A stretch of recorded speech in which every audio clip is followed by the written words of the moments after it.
శ్రీ గురుభ్యో నమః. శ్రీమాత్రే నమః. మన మహర్షి ఆశ్రమ గోశాలలో మాదీ బలం చూడండి. మాదీ బలాలు ఇలా ఉంటాయి. కాస్త పెద్ద సైజు వచ్చింది, ఒకటే కాయ. మన మహర్షి ఆశ్రమ గోశాలలో గోపూజోత్సవం జరుగుతోంది.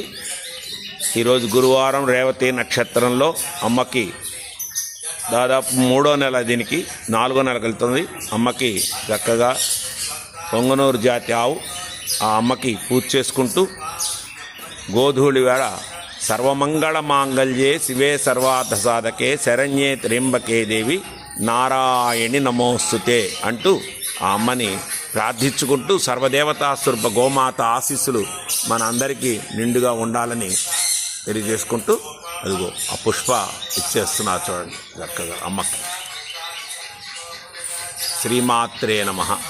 మాంగళ్యే శివే సర్వార్థ సాధకే శరణ్యే త్ర్యంబకే దేవి నారాయణి నమోస్తుతే అని చక్కగా ఆ గోపూజని ఈ సోమవారం నాడు సర్వ విశ్వేశ్వరాయ నరకాన్నవతారణాయ కర్ణామృతాయ శశేఖరధారణాయ కర్పూర కాంతి ధవళాయ జటాధరాయ దారిద్ర్య దుఃఖదహనాయ నమస్వాయ అన్నట్టుగానే అమ్మని యాదేవి సర్వభూతేషు మాతృరూపేణ సంస్థిత నమస్తస్థై నమస్తస్థై నమో నమః.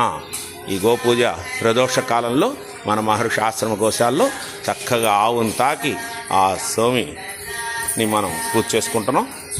స్వామిదేవమ్మ యొక్క అనుగ్రహం మనందరి మీద ఉండాలని శ్రీరామ పారాయణ సేవా సమితి సభ్యులకు, సంపత్ గణపతి పరివార సభ్యులకు కూడా ఆ యొక్క అమ్మ అనుగ్రహం ఉండాలని కోరుతున్నాం. శ్రీమాత్రే నమః.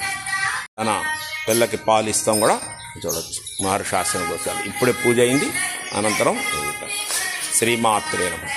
శ్రీరామ పారాయణ సేవా సమితి సభ్యులకు, సంపత్ గణపతి పరివార సభ్యులకు కూడా ఈ ఆవు అనుగ్రహం పొందాలని, సోమదేవం యొక్క అనుగ్రహం మనందరి మీద ఉండాలని స్వామి స్వామి స్వామి.